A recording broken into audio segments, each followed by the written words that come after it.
Hello বন্ধুরা, welcome back to my YouTube channel. So আজকের এই ভিডিওতে আমরা পঞ্চম শ্রেণীর সেকেন্ড ইউনিট টেস্ট অর্থাৎ দ্বিতীয় পর্যায়ক্রমিক মূল্যায়ন 2025 সালের বাংলা প্রশ্নপত্র উত্তর সহ একদম সহজভাবে আলোচনা করব। অ্যান্ড এই কোশ্চেনগুলি থেকে তোমরা 100% হুবহু অনেক প্রশ্ন দ্বিতীয় পরীক্ষাতে কমন পাবে, গ্যারান্টি দিচ্ছি। সো প্রথমে তোমাদের সিলেবাসটা একটু আমরা দেখে নেব। তো পাতাবাহার থেকে তোমাদের পড়তে হবে মাঠ মানে ছুট, পাহাড়িয়া বর্ষার সুরে, লিমেরিক, ঝড়, মধু আনতে বাঘের মুখে, মায়াতরু, ফণিমনসা ও বনের পরি, বৃষ্টি পড়ে টাপুর টুপুর, বোকা কুমিরের কথা এবং চল চল চল। এবং ভাষাপাঠ থেকে তোমাদের পড়তে হবে লিঙ্গ, বচন এবং চিঠিপত্র। আর তোমাদের মোট পরীক্ষা হচ্ছে 30 নাম্বারের এবং সময় থাকছে 1 ঘন্টা, ঠিক আছে? সো ফাইনালি চলে আসবো আমরা একের দাগের প্রশ্নে। সঠিক উত্তরটি বেছে নিয়ে লেখো যে কোনো 8টি। প্রথম প্রশ্নটি দেখো, বনের পরীর কাছে ফণিমনসা প্রথম চেয়েছিল কাঁচের পাতা, সোনার পাতা, পালং পাতা নাকি কচু পাতা? সঠিক উত্তরটি হয়ে যাবে সোনার পাতা। পরের প্রশ্ন, গরান গাছের ফুল দেখতে লাল, নীল, হলুদ নাকি সবুজ রঙের হয়? সঠিক উত্তরটি হবে হলুদ রঙের হয়। পরের প্রশ্ন, কুমির আর শেয়াল মিলে প্রথমে চাষ করেছিল গম, আলু, আম নাকি কুমড়ো? সঠিক উত্তরটি হবে আলু। পরের প্রশ্ন, বিকট হুঙ্কারে বাঘ ঝাঁপিয়ে পড়ল তার উপর, বাঘটি ঝাঁপিয়ে পড়েছিল। সঠিক উত্তরটি হয়ে যাবে ধনাইয়ের উপর। পরবর্তী প্রশ্ন লক্ষ্য করো, মাঠ মানে ছুট কবিতাটি লিখেছেন। সঠিক উত্তরটি হয়ে যাবে কার্তিক ঘোষ। 1.6-এর প্রশ্ন, কবি খুশির অগাধ লুটোপুটি খুঁজে পান পথে, মাঠে, ঘাটে নাকি হাটে? সঠিক উত্তরটি হয়ে যাবে মাঠে। পরের প্রশ্ন, বাদলা হাওয়ায় মনে পড়ে। সঠিক উত্তরটি হবে ছেলেবেলার গান। পরের প্রশ্নটি দেখো, লিমেরিক কবিতাটি তর্জমা করেছেন। সঠিক উত্তরটি হয়ে যাবে সত্যজিৎ রায়। পরবর্তী প্রশ্ন, ঝড় কবিতায় ঝড় এসেছিল, বা প্রশ্নটি অন্যভাবে আসতে পারে যেমন, দিনের যে সময়ে কালবৈশাখী ঝড় আসে তা হলো। সঠিক উত্তরটি হয়ে যাবে দুপুরবেলা। পরবর্তী প্রশ্ন, যখন ঝড় ওঠে তখন আকাশ থাকে সাদা, কালো, নীল নাকি লাল? সঠিক উত্তরটি হয়ে যাবে কালো। 1.11-এর প্রশ্ন, পশ্চিমবঙ্গে কালবৈশাখী যে ঋতুতে হয় তা হলো। সঠিক উত্তরটি হবে গ্রীষ্ম ঋতুতে। পরের প্রশ্ন, গাছটি ভূতের নাচ করত। সঠিক উত্তরটি হবে সন্ধেবেলা। পরবর্তী প্রশ্ন লক্ষ্য করো, যে শব্দের দ্বারা স্ত্রী বা পুরুষ উভয়কেই বোঝায় তাকে বলে। সঠিক উত্তরটি হবে উভয়লিঙ্গ। পরের প্রশ্ন, তুমি শব্দটির বহু বচন হলো। সঠিক উত্তরটি হয়ে যাবে তোমরা। আজকের লাস্ট প্রশ্ন অর্থাৎ এমসিকিউ লাস্ট প্রশ্ন, সন্তান শব্দটি কোন লিঙ্গ? পুংলিঙ্গ, স্ত্রীলিঙ্গ, ক্লীবলিঙ্গ নাকি উভয়লিঙ্গ? সঠিক উত্তরটি হয়ে যাবে উভয়লিঙ্গ। এবারে চলে আসবো আমরা 2 দাগের প্রশ্নে। প্রতিটি প্রশ্নের মান 1 নাম্বার করে। প্রথম প্রশ্ন, ধনাই কিসের মন্ত্র জানে? খুবই গুরুত্বপূর্ণ একটা প্রশ্ন। উত্তরে তোমরা লিখবে ধনাই মৌমাছি তাড়ানোর মন্ত্র জানে। পরের প্রশ্ন, যারা ফুল থেকে মধু সংগ্রহ করে তাদের কি বলে? উত্তরটি হয়ে যাবে মৌলি বলে। 2.3-এর প্রশ্ন, তরাই কি? তো উত্তরটি হয়ে যাবে হিমালয়ের পাদদেশে যে সবুজ বন রয়েছে যার পোশাকি নাম তরাই। পরের প্রশ্ন, ট্যাগ বলতে কি বোঝো?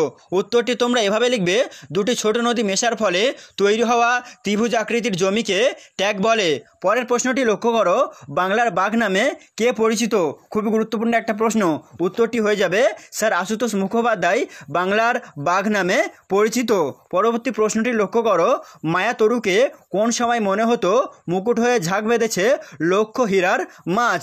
উত্তরটি হয়ে যাবে চাঁদ উঠলে। 2.7-এর প্রশ্ন, নিকেল করা বিকেলের আলো কবি কোথায় দেখতে পান? উত্তরটি হয়ে যাবে মাঠে।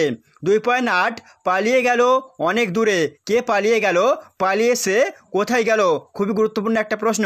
তো উত্তরে তোমরা লিখবে মৈত্রেয়ী দেবীর লেখা ঝড় কবিতায় ঝড়ের পালিয়ে যাওয়ার কথা এখানে বলা হয়েছে। তারপরে লিখবে ঝড় অনেক দূরে 7 সাগরের পাড়ে পালিয়ে গেল। পরের প্রশ্ন, কবি কোথায় গেলে তাধিন ধিন শব্দ শুনতে পান? এই প্রশ্নটিও গুরুত্বপূর্ণ। উত্তর, কবি মাঠে গেলে তাধিন ধিন শব্দ শুনতে পান। পরের প্রশ্ন, বৃষ্টি পড়ে টাপুর টুপুর কবিতায় কোন দুই রানীর কথা বলা হয়েছে? এই প্রশ্নটিও গুরুত্বপূর্ণ। উত্তর, বৃষ্টি পড়ে টাপুর টুপুর কবিতায় সুয়োরানী ও দুয়োরানীর কথা এখানে বলা হয়েছে। পরের প্রশ্ন, শেষ পর্যন্ত ফণিমনসা কেমন পাতা চাইল নিজের জন্য? তো উত্তরে তোমরা লিখবে, শেষ পর্যন্ত ফণিমনসা তার আগের কাঁটা ভরা ছুঁচলো পাতা যা তার নিজস্ব, সেটাই সে নিজের জন্য চেয়েছিল। পরের প্রশ্নটি লক্ষ্য করো, কুমির ও শিয়াল কিসের কিসের চাষ করেছিল? উত্তর, কুমির ও শিয়াল যথাক্রমে প্রথমে আলু, ধান ও আখ চাষ করেছিল। পরের প্রশ্ন, শিয়ালকে ঠকাতে আখ চাষের সময় কুমির কি ফন্দি এঁটেছিল? এই প্রশ্নটি বেশ গুরুত্বপূর্ণ পরীক্ষার জন্য। উত্তর, শিয়ালকে ঠকাতে আখ চাষের সময় কুমির আখের আগার অংশ নেবে বলে ফন্দি এঁটেছিল। পরের প্রশ্ন, রবীন্দ্রনাথ ঠাকুর কত সালে কোন কাব্যগ্রন্থের জন্য নোবেল পুরস্কার পেয়েছিল? উত্তর, রবীন্দ্রনাথ ঠাকুর 1913 সালে গীতাঞ্জলি কাব্যগ্রন্থের ইংরেজি অনুবাদ সং অফারিংসের জন্য নোবেল পুরস্কার পেয়েছিল। 2.15 প্রশ্ন, আকাশ ঘিরে কিসের জন্য মেঘ জুটেছিল? উত্তর, চাঁদের লোভে লোভে।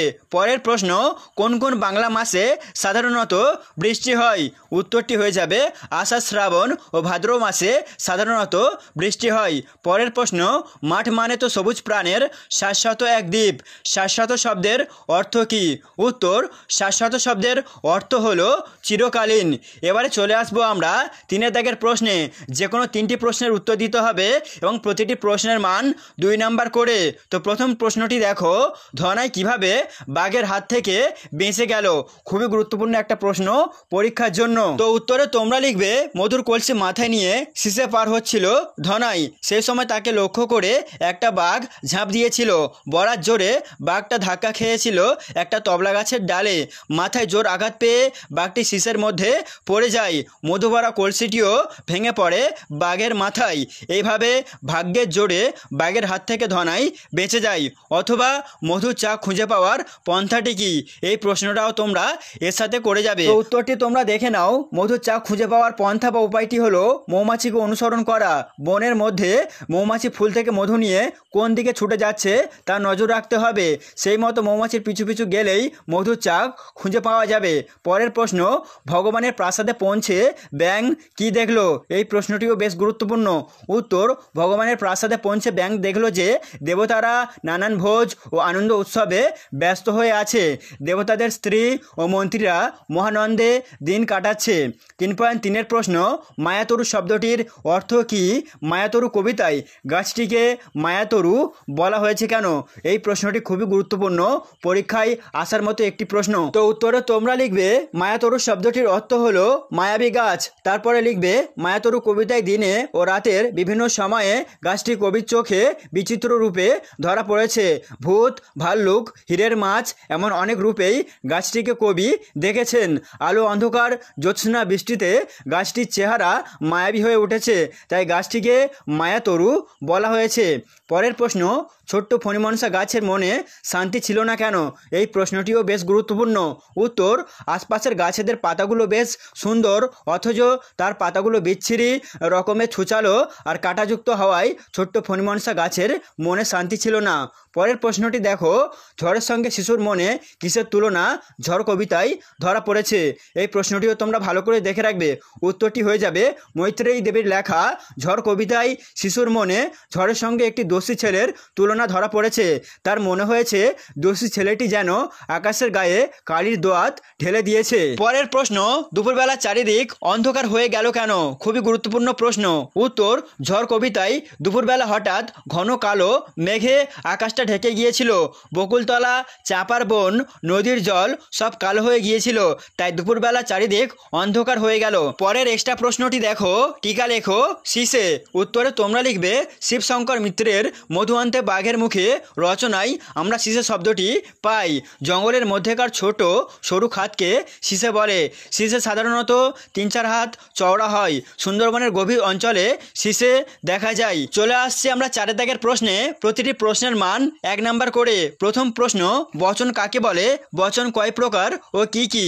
উত্তর, বিশেষ্য বা সর্বনাম পদের যে রূপের সাহায্যে জীব বা জড়বস্তুর সংখ্যা বোঝানো হয় তাকে বচন বলে।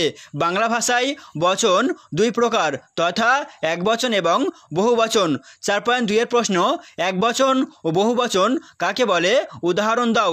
উত্তরে তোমরা লিখবে, যার দ্বারা একটি বা একটি মাত্র সংখ্যাকে বোঝায় তাকে একবচন বলা হয়। যেমন বলটা, টেবিলটা, বইখানা, মেয়েটি ইত্যাদি। এবারে দেখো বহুবচন কাকে বলে? যখন একাধিক ব্যক্তি বা বস্তুকে বোঝানো হয় তখন তাকে বহুবচন বলে।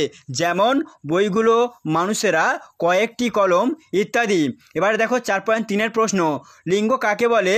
লিঙ্গ কত প্রকার ও কি কি? তো উত্তরে তোমরা লিখবে, যে সকল শব্দ দ্বারা পুরুষ, স্ত্রী ও অচেতন বস্তুকে চিহ্নিত করা যায় তাকে লিঙ্গ বলে। এবারে প্যারা করে লিখবে, লিঙ্গ 4 প্রকার, তথা পুংলিঙ্গ, স্ত্রীলিঙ্গ, উভয়লিঙ্গ এবং ক্লীবলিঙ্গ।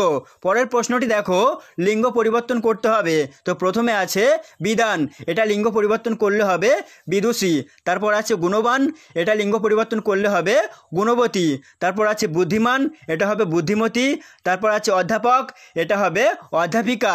তারপর আছে কবি, এটা হবে মহিলা কবি। ঠিক আছে, এবারে চলে আসবো আমরা 5 দাগের প্রশ্নে।